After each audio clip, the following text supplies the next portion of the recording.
Hello and welcome to Ula Tea Leaf Readings. My name is Lenor and tonight I'm going to be reading your tea leaves. This is a horoscope for Scorpio. If Scorpio is your solar, lunar, ascendant / rising sign, this is a message for you. All right, let's get started.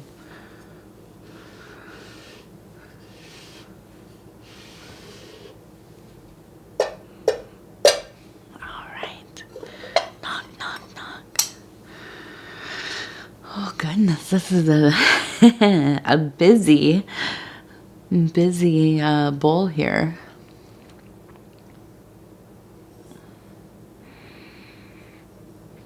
Okay, let's take a look at what's going on.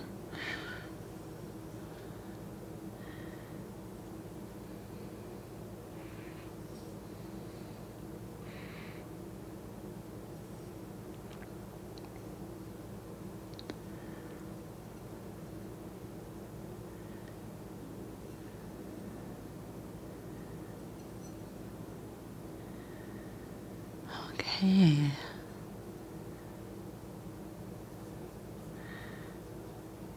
All right, so I want to look at this card. We have the Lust / Strength card, and this is from the Thoth deck.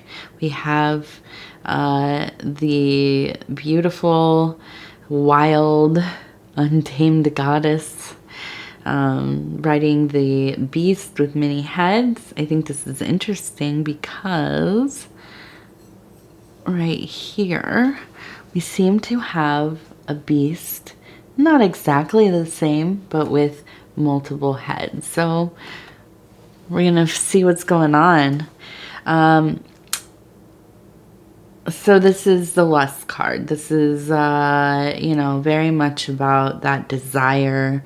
It could be sexual, creative, whatever motivates you, right? And we're putting that kind of, it's just that feminine wisdom, that primordial, goddess, feminine, consciousness that somehow, some way wrangles things. It can, you know, conceive what it wants and finds a way to accomplish that. You know, it has been said, if you want to hear somebody talk, you know, ask a man. They'll tell you. They'll make promises. If you want something to get done, ask a woman, or at least a feminine forward being, I would say.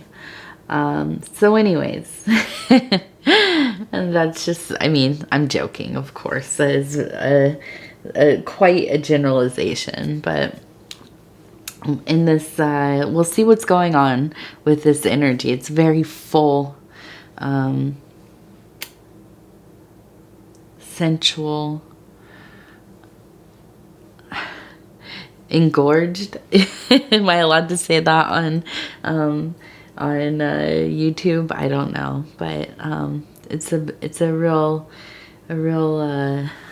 energy, a real vibe going on. Okay, so we have this kind of beast here with the multiple heads. As we turn it over, it also looks like a dragon. Okay, so you know, as I was turning this and looking, I also saw this anchor here, and I'm thinking, you know, this has to do with just some really untamed kind of maybe unsavory emotions. I almost get a sense that this is not necessarily anger, but something like just being completely put off by, repulsed, of just wanting to avoid somebody. I think that there is somebody in your life that you just have a real strong natural repulsion to. They just seem to really tick you off. You do not like them. You don't want to be around them. You don't even want to hear them speak. It's like that. It's really just annoying. And beyond annoying. I mean, it really gets under your skin. So I don't really know if you even have a very clear reason why you don't like this person. Maybe it's just a vibe, an instinct. But it could also be very clear. It could be something like, you know, maybe they're like dating your ex. Maybe maybe this is like somebody who became your step parent. You know, and these are like the most, you know, like, obviously you might have problems with them, right? I mean, kind of stereotypically. But whatever they are or aren't in your life, right?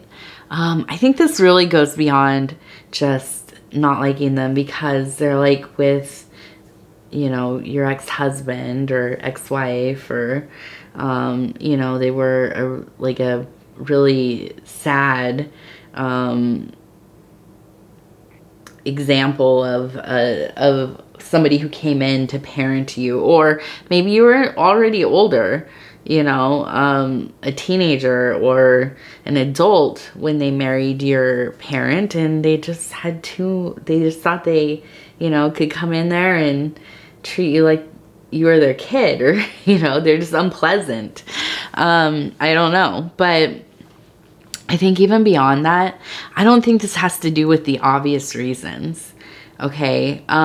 This could be just somebody that, like, I don't know, you work with, you don't like them.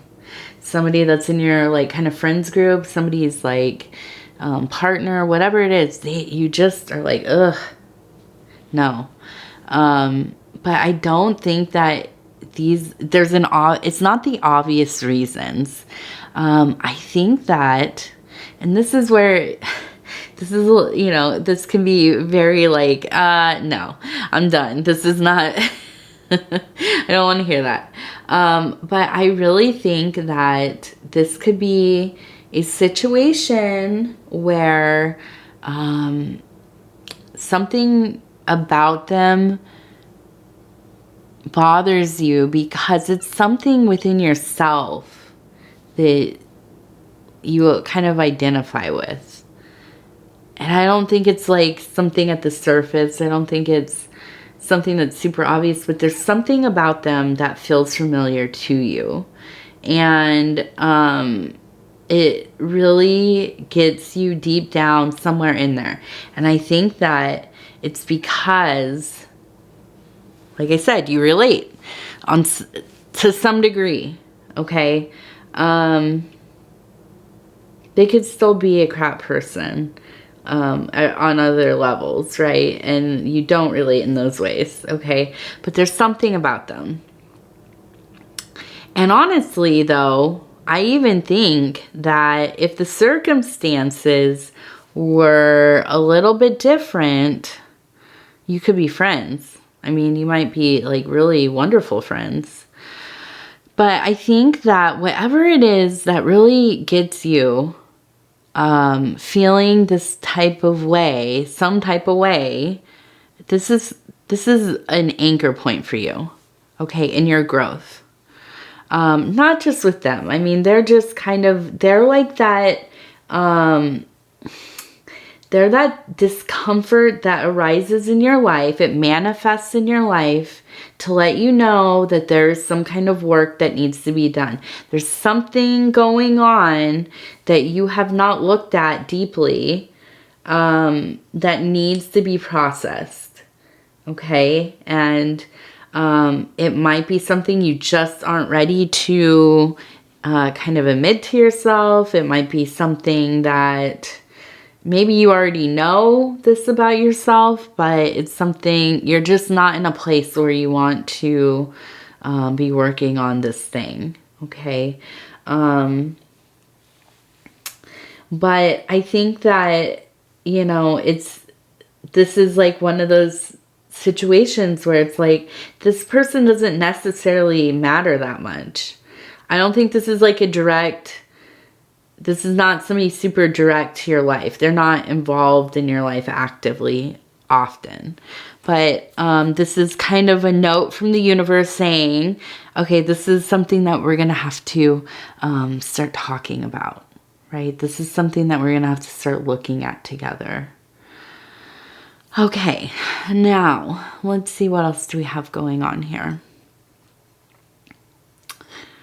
Okay, and we kind of have this interesting little, it looks like an interesting little beast. It has kind of maybe like a little horns, and it's kind of sitting, but it has this long tail, and it makes me think this is like a little trickster, kind of demon, devilly kind of energy, okay? And I feel like there's just some amount of, I almost feel like it's just like feeling a little bit flippant, being a little bit of a smart ass, you know, kind of just having this attitude, you know, where it's like, just like a real, kind of meeting things with kind of a sarcastic, humor, right? Just a real sarcastic kind of attitude. And I think that this is a coping mechanism, but I also think that this is something that people really love about you as well. I think that, you know, at times you just really have a hard time. It's interesting because I think that you can get really deep into those places of pleasure, desire, kind of exploring things, that most people would think, oh, you have to be like really uninhibited to do these things. I think you're just not, you don't have the degree of limitations about exploring parts of yourself or parts of your wants and desires and that kind of thing that most people have. You don't have a lot of hang-ups about it, I don't think. But interestingly, I think that it's very hard for you to feel connected enough with somebody to be vulnerable. You can be vulnerable in this way where you're kind of detached, because it's like really could be more like a physically based thing, or like it's mental, emotional pleasure, but it's like not, it's not like a enduring kind of connection, if that makes sense. It's like, you know, not casual, because it doesn't have to be casual, but you relate in these ways, these more enthralling.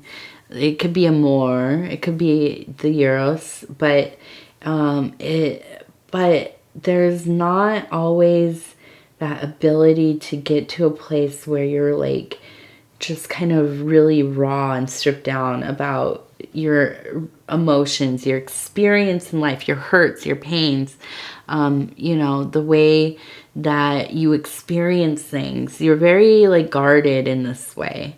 And I think that this kind of tricky, kind of, like I said, sarcastic, a little kind of a, you know, a little bit of a spicy attitude, it comes up to kind of keep your walls up, to keep you on, you know, guarded, okay? And so, I want to look a little bit more here. Why is that really coming up?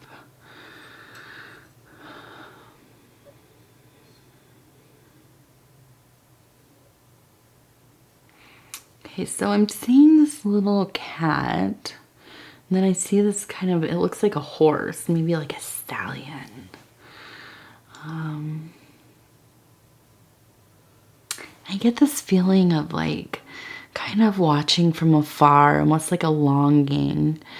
Just, you know, like I almost, you know what I think of is like when you're young and you're on the playground and you see some kids really having fun, just, you know, totally in their own little group and in their own little world, totally in this immersive space where they're not caring, like, you know, what they look like or what they're, you know, just really into what they're doing. And you want to go play with them. But you are very conscious of yourself, of your body, of, are people looking at me? Do I talk weird? Am I standing weird? You know, just this kind of hyper focus on feeling out of place, feeling othered, feeling alienated. And this is your perception.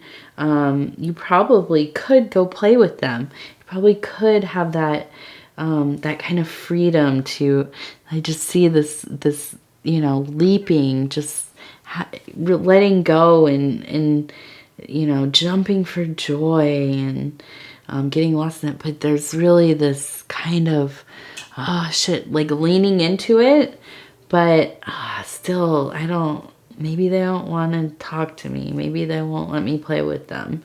You know, this kind of feeling, and I feel like this is something that has come with you throughout your life. I mean, we all have those same kind of core feelings that we did when we were kids, don't we? And I think I identify with it so much. I mean, I have a really hard time initiating conversations with people in real life. Now I'm sober now, so I have been for some years, and it kind of you know, it coincides with my social life really getting very very limited, because I just have such a hard time knowing what to say. Constantly thinking, like, did I say the wrong thing? Do they think I'm like, am I being rude? You know, like, whatever, constantly questioning myself. And so I feel like there's some element of that, but just this feeling of being right on the brink of just letting yourself go and enjoy. But there is just this amount of like something holding you back, right? And that's your own kind of worries about how you will be received. Okay, I also wanted to look at this one. It looks like a little monkey with its tail up. It's kind of in the sitting posture. And then I see...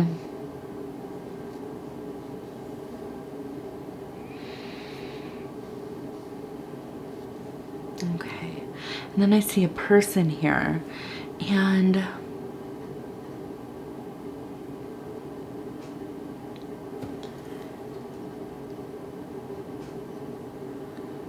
kind of this kind of seated, this thing in the seated, and I feel like there's this cycle of this kind of animated in movement, maybe dancing, flowing with just the energy, the stream, the current of the time, you know, whatever you're in. But I think you fluctuate between that being kind of the watcher, again, kind of the same, you know, being kind of a little bit off to the side, more less involved, but you kind of vacillate between the two.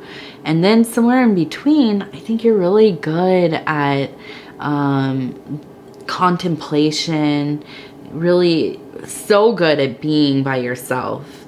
I think that you're very independent and can be very solitary.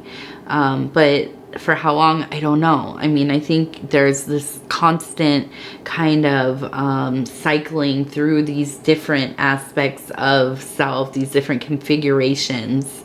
And I think that in your life, maybe sometimes that's been difficult for you, knowing other people, because so often, especially when people are young, right, younger, I think they want to kind of have people like to have an understanding, think they have an understanding of who we are through their perception. So when we can be different kinds of people at different times and switch between those things, being fairly social, fun, dancing, just very clever and easy to speak to, and then you kind of change and it's like you're very quiet and maybe a little bit morose and very careful with yourself, and not as, you don't engage as much physically with others, and then and then other times you're just gone. You're like, they can't get a hold of you because you are just in your own world doing your own thing. Don't need anybody around. And it's difficult for people to kind of suss out, what's going on, but I think that I personally think that is like, it's such an evolved kind of person in some ways, like somebody who has activated such different parts of archetypes, different varied archetypes. There's a sense of like kind of this cognitive dissonance sometimes between, and I think that having so many perspectives and abilities to exist in different ways, it allots for so much more movement in one lifetime, experiencing life, different lives, different kind of paradigms, and that can be difficult to relate to most people, I think, because like I said, people want to kind of like put you in a box and be like, okay, this is who they are, this is how I know them, this is how I'm comfortable knowing them, and whatever. And when you deviate, that can be difficult for people that are like pretty, it's not just narrow-minded, it's just like, I don't know, people just want to they just want to know you the way that they know you, and maybe don't even have the self-awareness that they themselves kind of change. There's like the saying of wearing different hats for like your job, your home life, your kids, whatever. And that's acceptable. But when you have like a more developed different modes of being, personas, whatever, I think that can be off-putting to people. But who cares? Because I think that, I don't know. I mean, I think that's great when people are like that. I like knowing people that are just so developed in those ways. Really interesting. So interesting. Okay. So I want to look.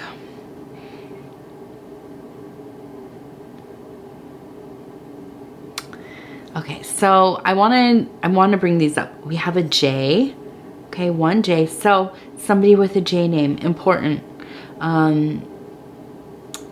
Maybe, let's see, it's like right into this emotional, physical. So I think maybe checking in with them, that's important. Just give them a call, text them, see how they're doing, okay?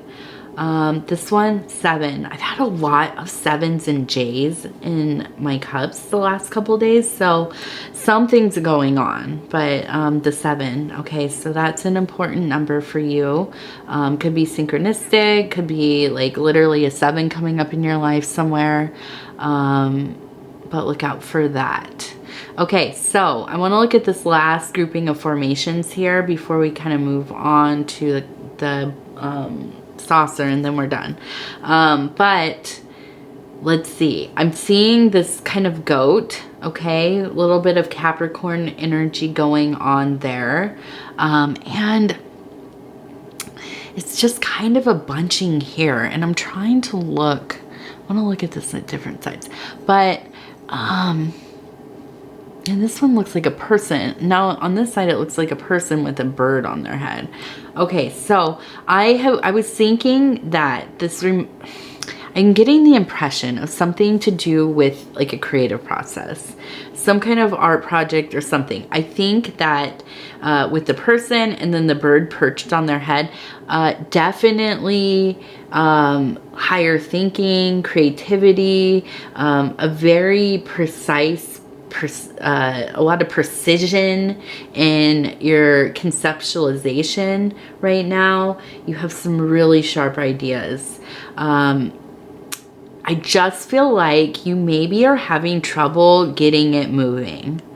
Okay, I almost feel like this is like the Capricorn, which are usually kind of slower moving people a little bit.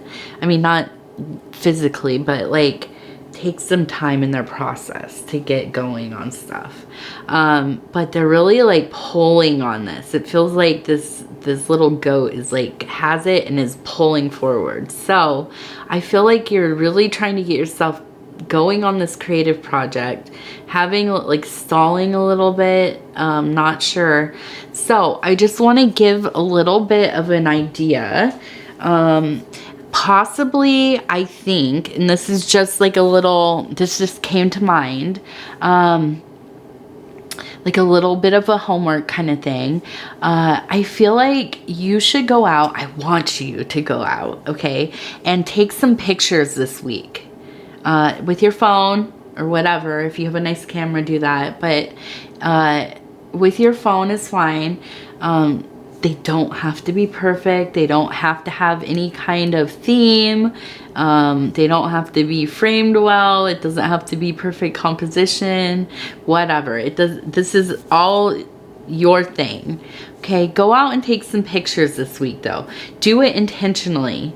I'm not just saying selfies or whatever. I mean that you could do that as well, but maybe take some portraits of yourself, of people you love. You could make, you know, landscape pictures, maybe some weird abstract stuff, textures, you know, whatever. Get out there, take these pictures, okay? Now, if you are app savvy, tech savvy, you can do art stuff on the computer, on your phone. I want you to take those pictures, make a collage, just, you know, have fun with it. Again, does not have to be perfect. It does not have to be perfect. If you're not really good at that stuff, and that's okay, because, you know, it's hard to figure out a lot of these different little programs and stuff.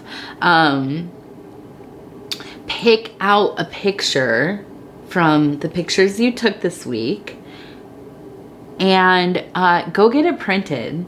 Go to, you know, wherever they print them. Here we have, like, I know Walmart does it, but you can send them away too. And I'm not going to plug all these places, but there are even like Google Photos. You can get them printed from there. Or you know, whatever. There are different ways to print pictures. I'm sure you can figure it out.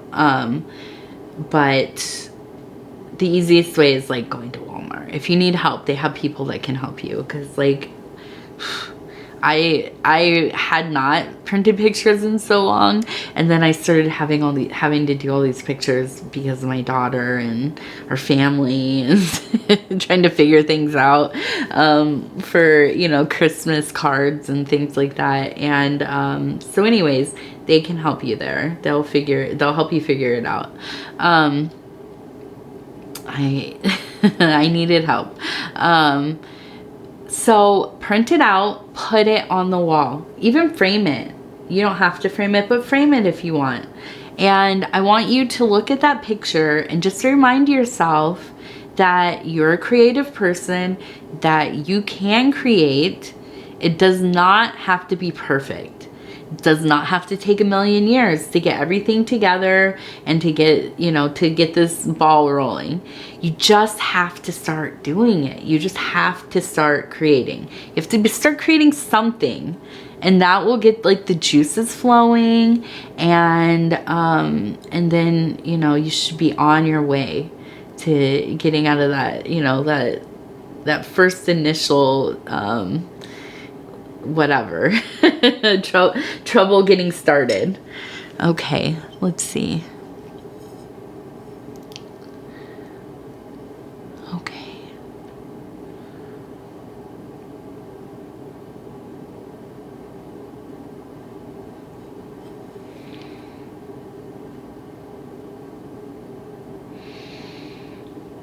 So I'm almost seeing kind of like this butterfly landing on a little post. We have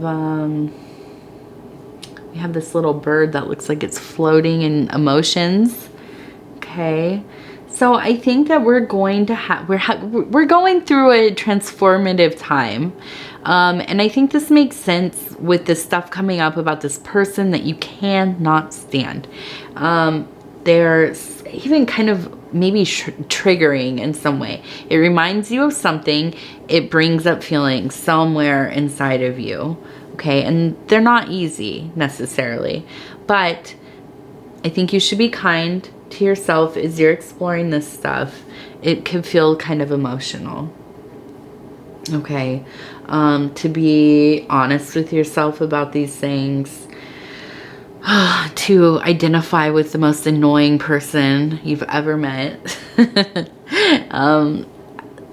I get it. I think I over-identify with people. Even if you watch my read, I always have like some way of relating to something.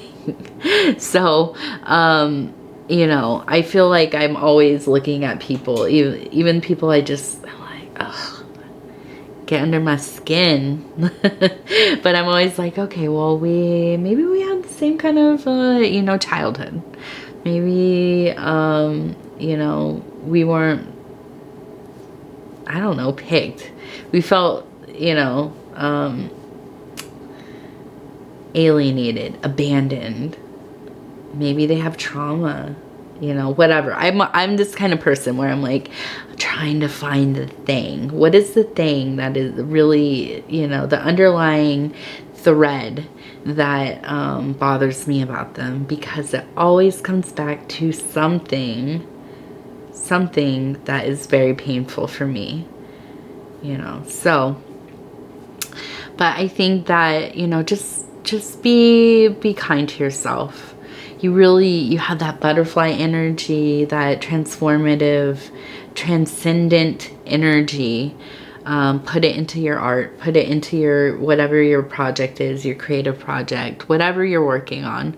The other thing I want to mention is, it seems to me that for some reason, somewhere in your life, this is important for, I don't know why. I don't know what it means really, but an odd arrangement of rocks, and something that like really provokes some kind of emotion in you, or just, I don't know, like nostalgia, or it takes you back to a memory.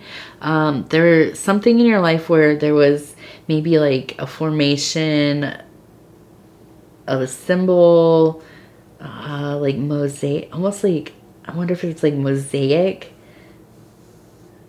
things made into, like rocks made into a mosaic, or I don't know why I think of like a horseshoe. I don't know, but it's something, and an odd arrangement of rocks. If you can think of what that is for you, put it in the comments. I want to hear about it. These like random things come up in my mind, visual things, and I have to share them. I have to. So anyways, I want to thank you so much for your time. Thank you for allowing me to do this reading for you. It is such an honor. If you would be so kind as to like the video, it helps me get into the algorithm, and it's helping us collectively build this channel. If you have not subscribed already, please think about doing that. You can hit the little bell thing. It'll let you know when the next videos come out. In the time between now and 7 days when next Scorpio comes out, you can watch your other placements, your solar, lunar, ascendant / rising, Venus. That's one that people like to watch. And cross-watching. That's the other one. People love watching their readings for their loved ones, the people that they are committed to, maybe somebody that you have a crush on, whatever it is. Go ahead and cross-watch, okay? See what's going on in their life. Yeah, and other than that, leave me a comment. Let me know about those rocks. Let me know, you know, what are you going to take pictures of? Or what have you taken pictures of? I want to hear it all. All right, Scorpio. Thank you, thank you, thank you. We'll talk again very soon.